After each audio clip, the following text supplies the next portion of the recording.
Here's the thing about getting mixed up, as they say. Sometimes up is up, obviously, but sometimes up again for a long time is almost the same as down, like if it had been a wheel. But it's not, okay? And that's just something that you have to accept when it comes to, mixing it up. Now, here comes all of you in my comments to what you're gonna do is you're gonna hinge signal, okay? You're gonna hinge signal, and you're gonna signal to everybody how hinged you are, okay? And you're gonna say, Saint Ryan unhinged, me hinged, hinge signaling, okay? But what you don't understand is that I'm actually super hinged. W Riz, super hinge. You, L Riz, super cringe. I doubt you could even get rizzed up by Livy. You are not a drip king or queen. I am super hinged, W Riz, drip king, rizzed up by Livy. You are none of those things. But what you are, listening to me talk, is mixed up. Okay? Like a salad. Like some nuts. Now who's nuts? Not me. You. So take your hinge signals. Take your hinge signaling, okay? And if you think that like you've got super hinge, then just come on my podcast, bro, and debate me. But you can't. You can't. Gotcha. I'm gonna trick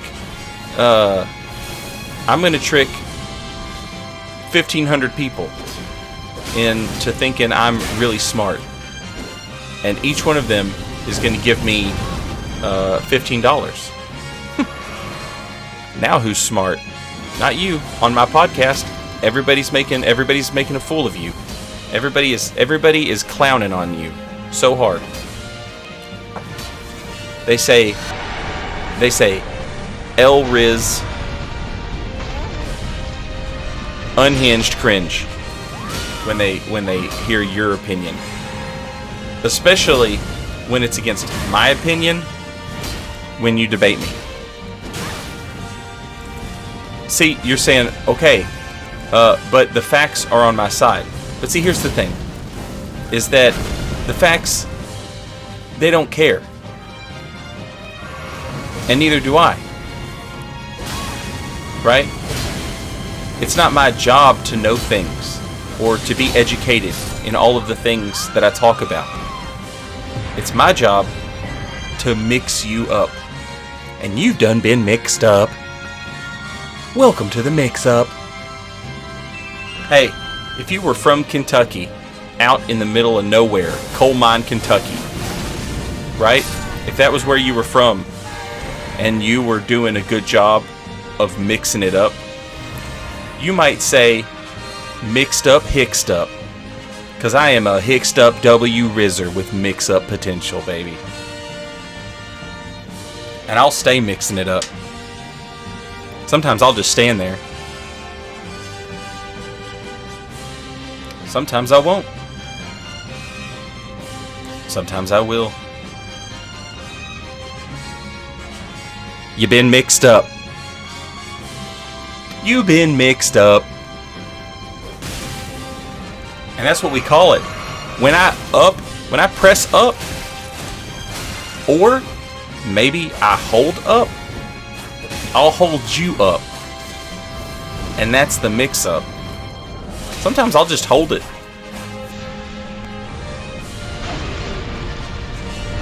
Sometimes the hold up is the mix-up. Sometimes the tap up is the mix-up. Who can say? Who knows? What is he talking about? What is he saying?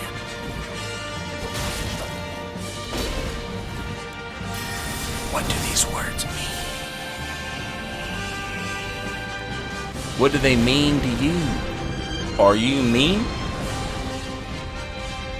Or are you nice? Maybe. Sometimes you're mean and sometimes you're nice. You like to mix it up. Sometimes you like to do the same Ash of War 15 times. That's a mix-up. Yeah, he might have expected 14 of them, but he didn't expect 15.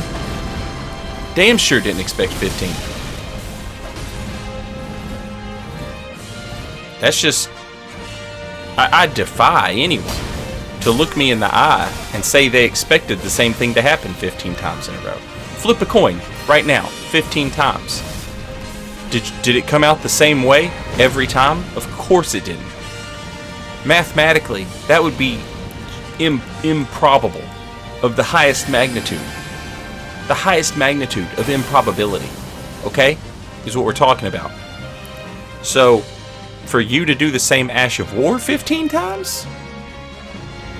That's a mix-up. You know, back in Dark Souls 3, we used to say the 5th R1 is a mix-up.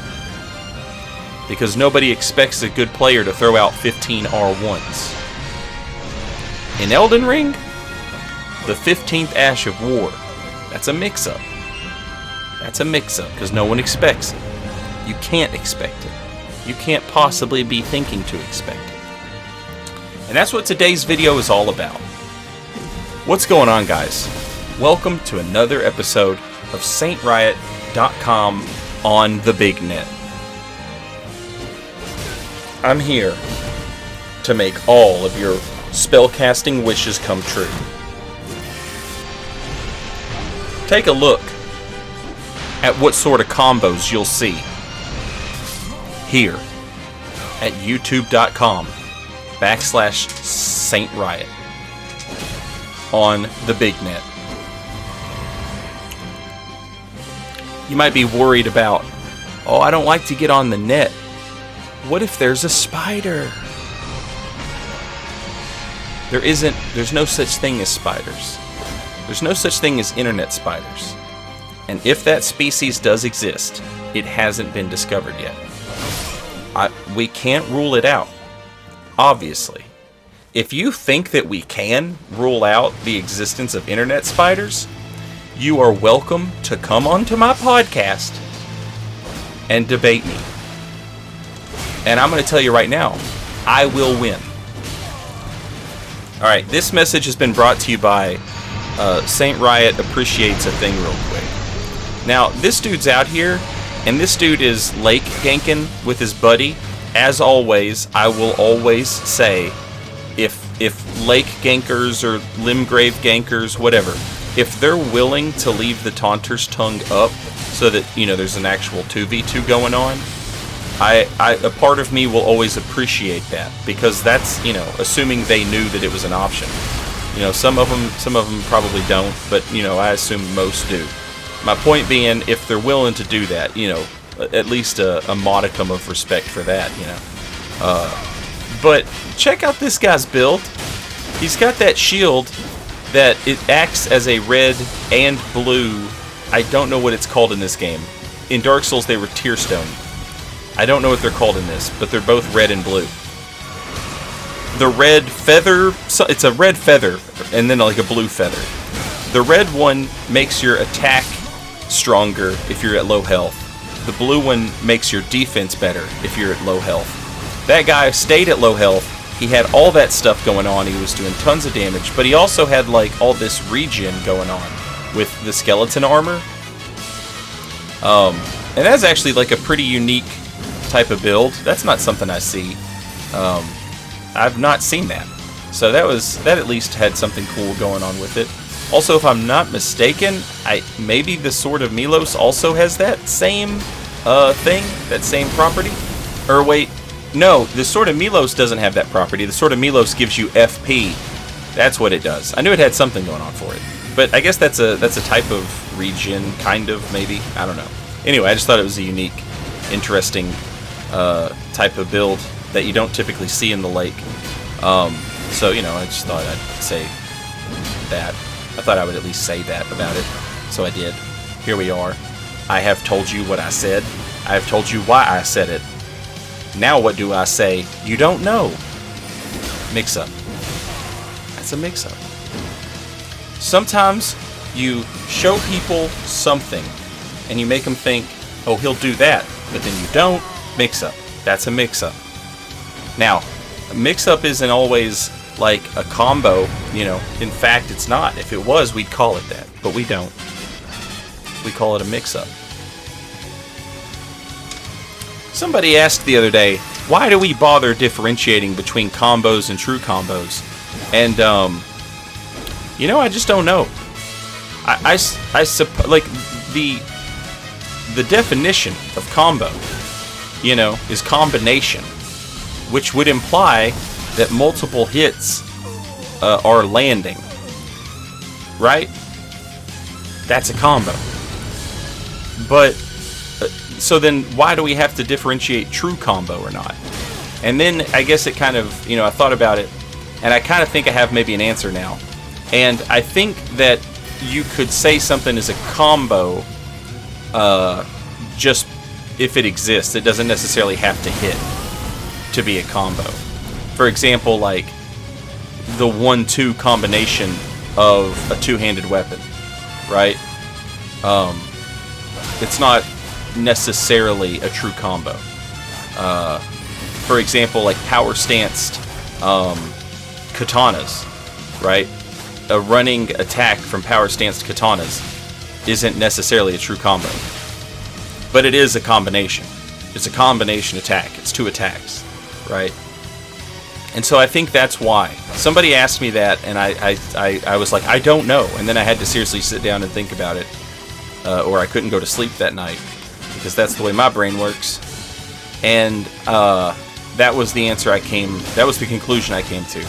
Is it a good conclusion? I'll leave it up to you to decide. But that's the one I got. And, you know, it was enough to shut up the shrieking in my head so that I could finally get some rest. You know, just really lay down and close my eyes and become unconscious. Bro, what is this video about? You're an idiot. Is what this video is about. I'm gatekeeping knowledge. If you haven't picked up on what this video is about, you're a fool. You're a fool. And you don't need to know. Okay?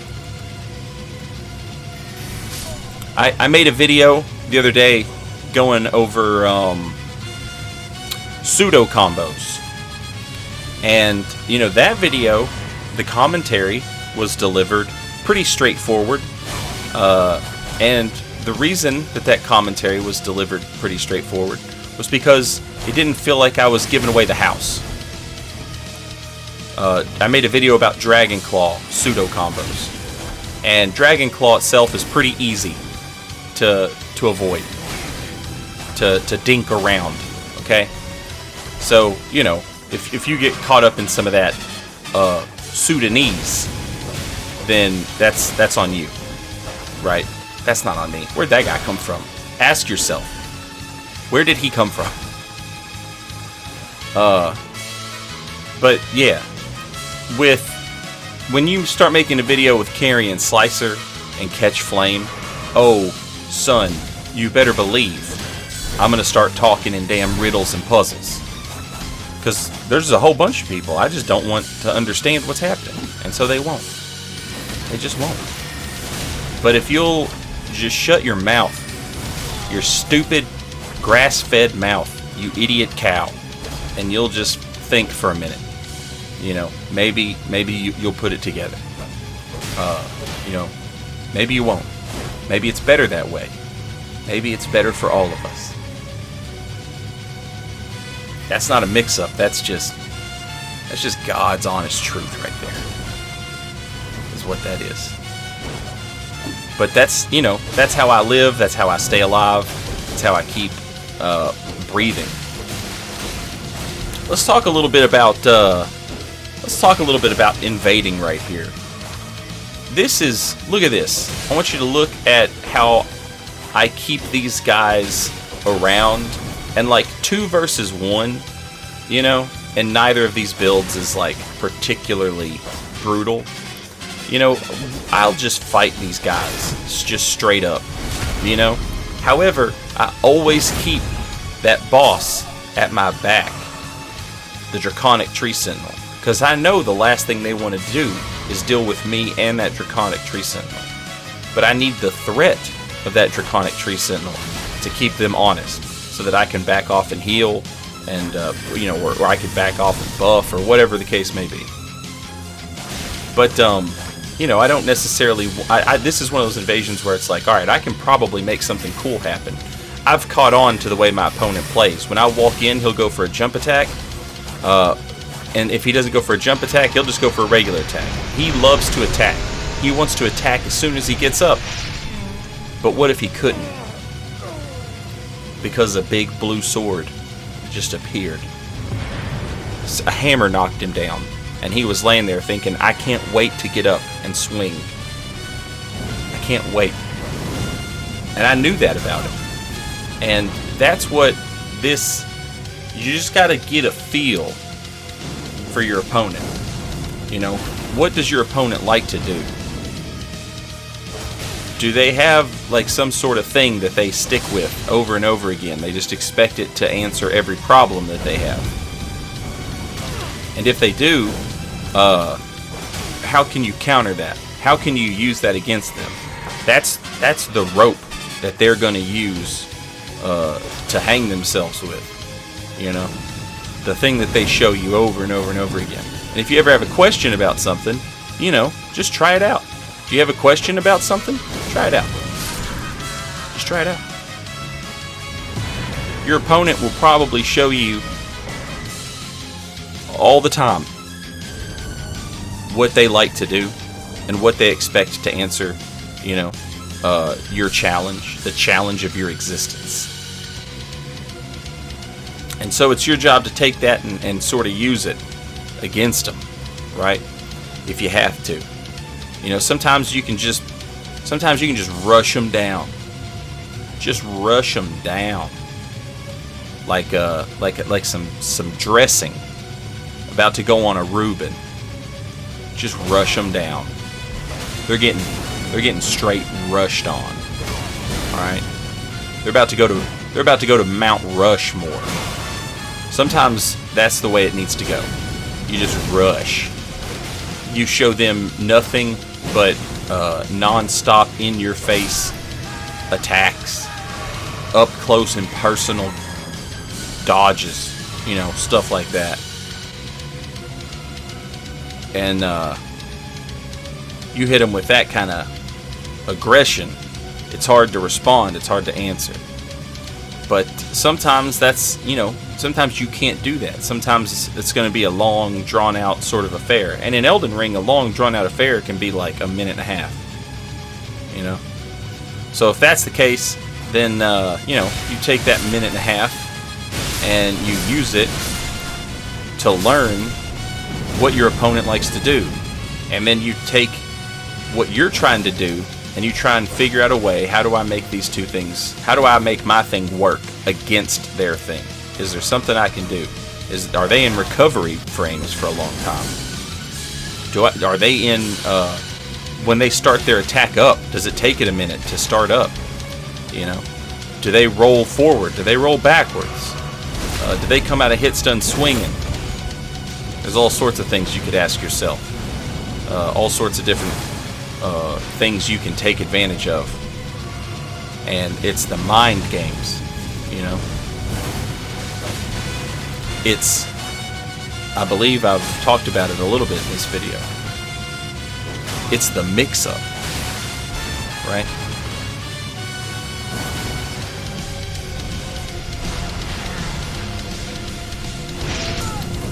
Yeah. And it stays winning. It stays winning. It's a beautiful thing. And listen, I'm not the king of it, okay? I'm not the emperor. You know, I'm not walking around here buck naked asking you how you like my new wardrobe. I'm not doing that. I'm telling you right now, I'm still a journeyman on the path of the mixer. Little lime juice, little Coca-Cola, you know, the mixer. I'm still learning. I'm still piecing it all together my damn self. I'm not here to try and trick you into thinking that I invented it or that I've even mastered it, because that's not true either. I'm still working on it. But I will say that as I work on it, I feel myself improving. And that's really all the damn motivation you need to keep going, is seeing a little bit of improvement, if you ask me. That's the best type of reward, is seeing just a little bit of improvement, you know, from yourself. That really it gets the wheels spinning and thinking, and it gets you to keep trying something despite the fact that maybe it wasn't going as good as you had hoped at first. You start to say, hey, you know what? Maybe there is something to this damn thing right here. Maybe there is something to this right here. Maybe there is something to this right here. Maybe there is something to this right here. Maybe there is something to this right here. That's what I said. And that's what I told you I said. And both of those were true when I said it at the time. But that's what I've been doing. I've been saying to myself, I got a couple things that I really like that are not exactly easy to pull off, but they're so nice. They're so nice with it. There's got to be smarter ways to make them be nice with it. And so that's all I've been doing. I've just been sitting here all day playing Elden Ring, doing invasions, having a good time, thinking to myself, how can I be more nice with it? And I've had a modicum of success that's made me feel good about continuing the damn thing, about keeping with it, about sticking with the process of learning and improving. Because those are two things we can never get tired of, learning and improving. Because if you get tired of those things, brother, sister, aunt, uncle, cousin, mama, daddy, I think you're just tired of life.